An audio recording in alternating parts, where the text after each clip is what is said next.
Hey, it's Jeff Zito. Welcome to another episode of Celebrity Jobber. We find out what these celebrities might be doing if they didn't get famous. By the way, subscribe to the new Celebrity Jobber YouTube channel.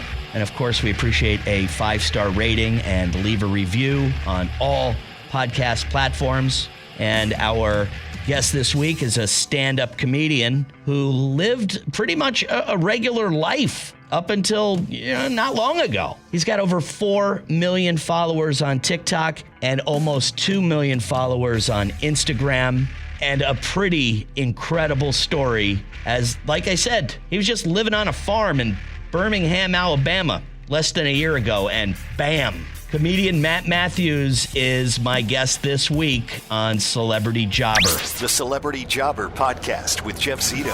If you like what you hear, please subscribe, give a 5-star rating, and leave a review. Check out all our past episodes on Apple Podcasts, Spotify, or wherever you pod. What if these celebrities weren't famous? What would they have become? What was their first job? We're about to find out. Hey, how's it going? Oh, pretty good, my friend. Pretty good. We gotta talk here. First of all, you in Birmingham right now? I am. I am a frequent visitor to Birmingham. I'm usually there about one weekend a month. So, maybe me and you can become best friends. Okay, I'm down for it. I don't know why you come to Birmingham. What's so special? Well, my son plays baseball for Birmingham Southern. Oh, nice. So, very cool. Yeah, so I go there quite a bit, and the funny thing is, you would never think this. I'm from New Jersey originally, but the best Italian restaurant I have ever been to is in Birmingham. I have heard. What's it called? Do you know the name? I do. It's called Giancarlo's.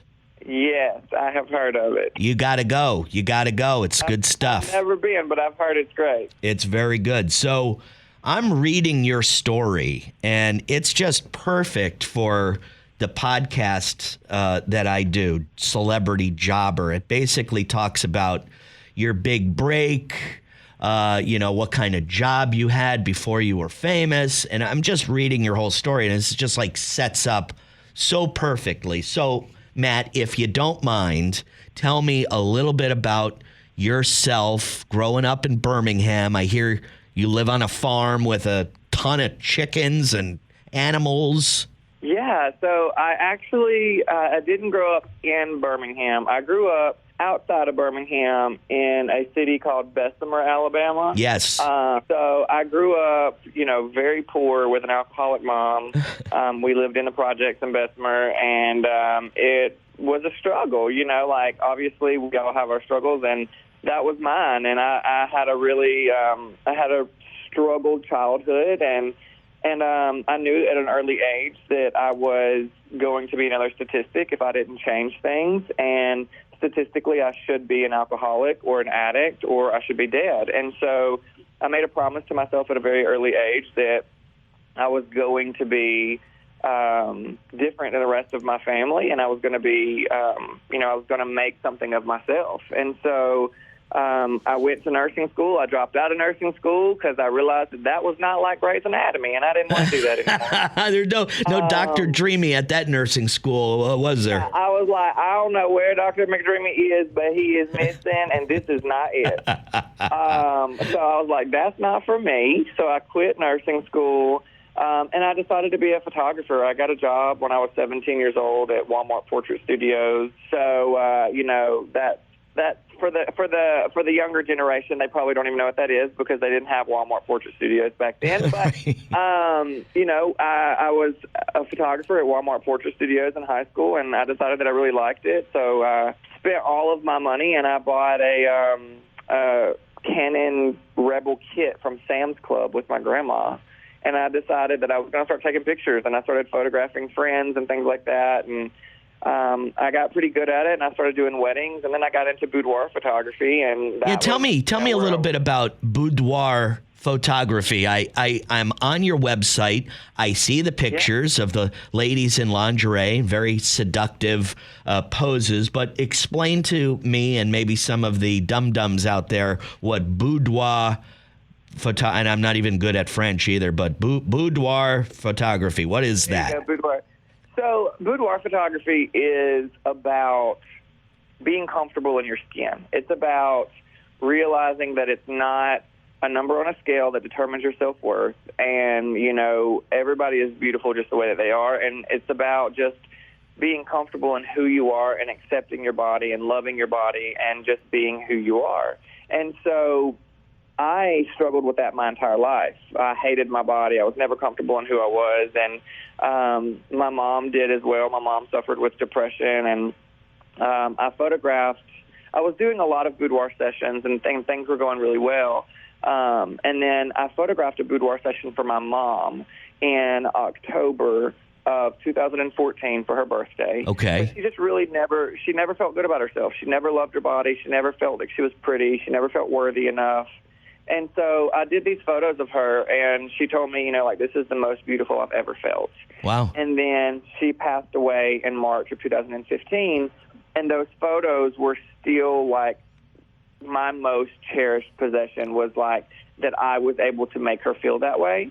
And so that kind of lit a fire in me of, okay, well, this is what you're supposed to do, is change people's lives by the power of doing boudoir photography. And so for over the last 10 years, I have been a boudoir photographer, and I've been able to teach workshops, and I've spoke at some of the largest photography conferences, and I've photographed, you know, hundreds and hundreds of men and women, and I've been able to show them that you're worthy just the way that you are, and it's been incredible. And Matt, you do this today. This is also your job, and the new job I want to get to in just a second, because it's very fascinating. MattMathews.com. That's one T in Mathews. MattMathews.com is his boudoir photography website. But Matt, you still practice this today, but what I want to know is that you have over 4 million followers on TikTok. You have 1.7 million followers on IG. And all I'm seeing is not pictures of boudoir photography. It's pictures of you doing stand-up comedy. So where in the hell did this intersect? You know, if I knew, I would be able to tell you. It honestly, I never wanted to be a comedian. That has never been a goal. That's never been an aspiration of mine. Like, if you would have told me 10 years ago I would be doing stand-up comedy on a sold-out tour, I would be like, you have lost your mind. Like, because I have no desire to do that. However, I've always been just naturally funny. Like, okay. I've always been the class clown. Like, I was always put out of the classroom for making people laugh and, you know, saying goofy stuff. It's funny now I get paid for it. But, you know, I was just always naturally funny. When my parents' friends would come over as a kid, my parents would do that skit, you know, make them laugh, do that thing you do, make that voice, you know, whatever. And so my videos blew up on the internet, and I kind of quit posting boudoir stuff on the internet because what I do, it is, you know, to me, I don't ever show anything that you wouldn't see in a bathing suit, basically. Right. On social media, they would be like, oh, well, that's adult nudity or sexual activity, so they would delete it.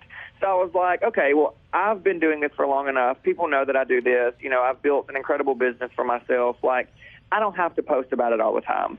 And so I kind of quit posting about it, and I just started posting my life because I realized that it wasn't Matt Mathews Photography that was like my brand. I was my brand. Matt Mathews was my brand. And boudoir is just a part of my life, just like farm chores are a part of my life, and now stand-up comedy is a part of my life. All these things are a part of who I was. And so I just started posting who I was, and I will still post a boudoir video here and there, and I still shoot boudoir sessions 2-3 times tops a week when I'm home, and then I travel on the weekends for my shows. But it just kind of blew up on the internet and just videos of just me, and then I decided, everybody was like, you have to do stand-up, you have to do stand-up. And I was like, I don't want to do stand-up. Like, I have no desire to do that. And so I started doing it, and I didn't do open mic nights. I didn't do any of that. I just started working with a local comedian and a writer, and she was kind of just trying to help me like find my footing and find like what my voice is on stage and how I want to tell my stories. And I started working with her, and I opened for 2 local comedians.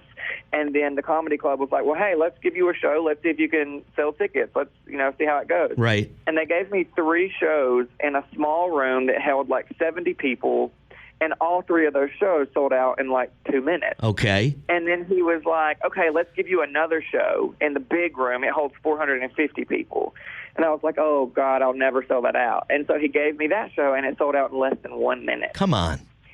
And I was like, what? And so everybody was like, Matt, you were born to do this. You were born to do this. You were so natural at doing this. And I decided that maybe I am. Like I would just get on stage, and I didn't have a script. I didn't have, really anything that I was going by. I was just talking. I was saying the things that came to my head, and I was telling my stories. And it just resonated with people. And I think my show is so different than regular stand-up comedians because I don't consider myself a stand-up comic. I consider myself a storyteller. And I'm just telling my stories the way that I know them and the way that I grew up with them. And my show is not just funny, but it's also inspiring to people that you realize that you can come from the project and have an alcoholic mom and be broke, right, but become successful. But when did this all start for you, Matt? When did these first shows start selling out? How long ago was this? You want the real answer? I want the real answer. Don't tell me like 6 months ago. February. So what do you consider your big break? Was it a specific video that got you 1 million views, or what do you think it was? I mean, it probably was a series of events, but was there one particular thing that happened to you that you were like, oh man, I think my life's about to change forever? So I think the farm tour videos are what changed the whole trajectory of my life. Like posting those videos. I mean, I remember my birthday was January the 13th, and we had like a little get-together with my friends, and I remember hitting 500,000 followers on Instagram on January 13th because I was with my friends, and I was like, oh my gosh, y'all, I just hit 500,000 followers on Instagram, and everybody was freaking out. And then a couple of weeks later, I hit 1 million. And they were like, what? What is going on? And I started getting all these celebrities that were following me and commenting on my stuff. And then that's when I decided to do stand-up. And when we first put our very first shows on sale and they sold out in a minute, that's when I knew. Wow. I was like, okay, I think this is way bigger than we ever thought it was going to be. And I don't know if we're ready for this. In Florida, just an FYI, the Parker in Fort Lauderdale. He's also going to be at the Florida Theater in Jacksonville, Hard Rock Live in Orlando, mattmathews.com for all the tour dates. This is like an amazing story. It's like, I want to say you have a charmed life, my friend. Charmed life with a lot of work involved. Sure. It didn't happen by accident. I mean, you put the work in, you were prepared, maybe a little bit of luck. I mean, I don't have to ask you if it wasn't for the stand-up comedy what you'd be doing. You'd be a successful boudoir photographer, as you still are. How do you run both the comedy and a full-time business? Well, the funny part is that you don't even realize that I also have a store. So I have we've got a store, and I've got a candle line, and I've got a clothing line, Jesus. and a skincare line, and all of these things. So it's absolutely exhausting because I am typically shooting. Like I said, I shoot usually Monday, Tuesdays, and sometimes Wednesdays. My assistant shoots the other days. And then we're also running my store, so my clothing store, trying to get ready for Black Friday, getting all the new, I've got like the robes that I wear, and like all of that is a part of my line, and we sell all of that along with my candles and everything. But that on top of my boudoir studio, on top of comedy, it's incredible. It's absolutely incredible. We're also very exhausted because we don't have off days. Like there's literally no off days, but I am just so grateful, and I'm so blessed because, most people struggle to make one business, and I have been so grateful and so lucky to have not one but three. Unbelievable. And, they're all successful. So, if one of them dies, I got two other ones I can. You got a backup, my friend. 1.7 million followers on IG. He's got over 4 million on TikTok. His stand-up videos, check him out, of course, and he's performing all over the country. Just started doing stand-up in February, so, he's doing big rooms already. Matt Mathews with one T. That's Matt with two T's, MATHEWS.com for all of his tour dates. And when I'm in Birmingham in the next few weeks, I know you'll probably be somewhere else, but I'll try to hit you up, and maybe we'll go to Giancarlo's. We got to try that rest. It's a great restaurant. I always like an excuse to go there. Perfect. That sounds amazing. And you're paying, by the way. Okay, I got you. And it's not a date. I hope they take food stamps. Hey, Matt, congrats on all your success, and good luck.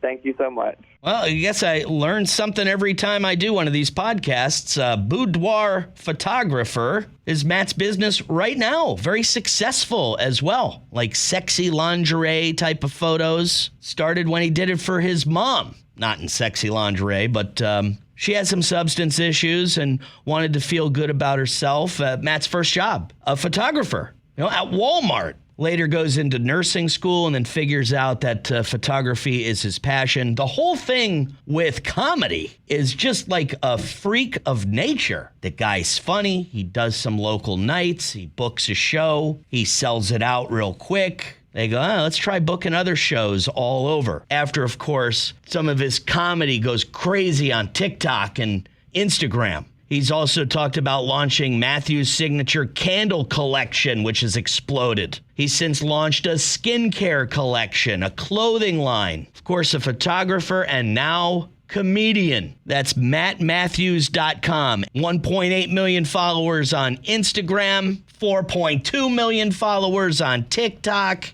Check him out and go see him on tour. Awesome story, man. This guy led a regular life not too long ago. I mean, on a farm with 25 chickens and a few horses and dogs and animals and all that. But this all just happened to him this last February. Incredible.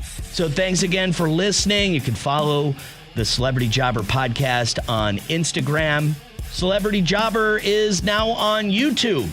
And all our past episodes, celebrityjobber.com. Please subscribe and follow and give a 5-star rating. And please leave a review. I know we're asking so much of you, but it helps. If you don't mind, I'd appreciate it. Until next week, thanks so much for listening to Celebrity Jobber. I'm Jeff Zito.